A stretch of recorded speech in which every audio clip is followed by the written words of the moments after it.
Good day, I'm Andrea Chisholm and this is your JIS News for Thursday, May 16. The Ministry of Education has placed special education as a major priority for the 2013-2014 fiscal year with budgetary provision for the establishment of 3 new diagnostic and care centers.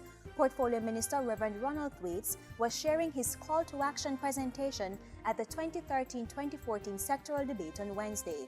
He said 400 teachers would be trained this year to diagnose cognitive, social and personal challenges among children. Special education must become a respected professional career path. By 2016, we plan to have a trained special education teacher, full-time or part-time as needed, in every school in Jamaica.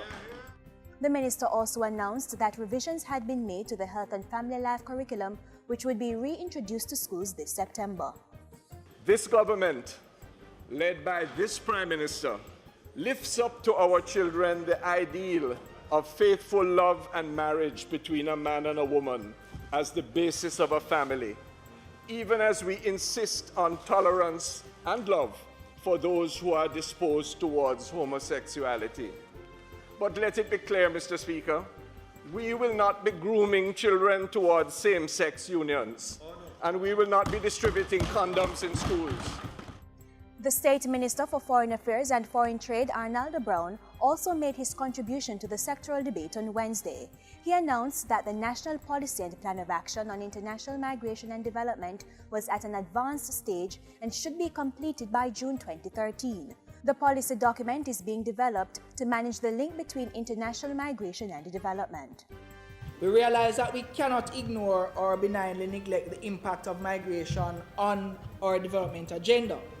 The National Policy and Plan of Action seek to promote better understanding of the links between migration and development, particularly within the context of globalization and the need to maximize the benefits and minimize the negative effects of this phenomenon. A $9 million Memorandum of Understanding signed on Tuesday will enable a greater support system for the recovery of missing children through the ANANDA Alert program.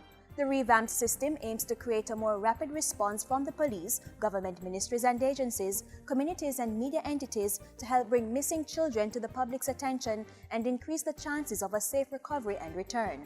Minister of Youth and Culture Lisa Hanna says the additional resources will ensure that the required staffing and management mechanisms are in place to support the program.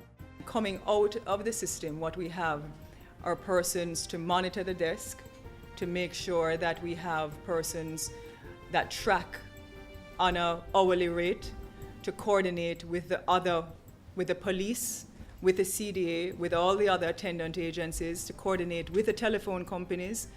And it really is a streamlined effort to make sure that once a child is reported missing, that all hands are on deck to make sure that child is returned. Minister Hanna says the partnership reinforces the government's commitment to safeguarding the well-being of the nation's children. Meanwhile, the safety and security of the nation's children will be further enhanced as the National Security Ministry plans to use closed-circuit cameras to monitor areas frequented by the youth.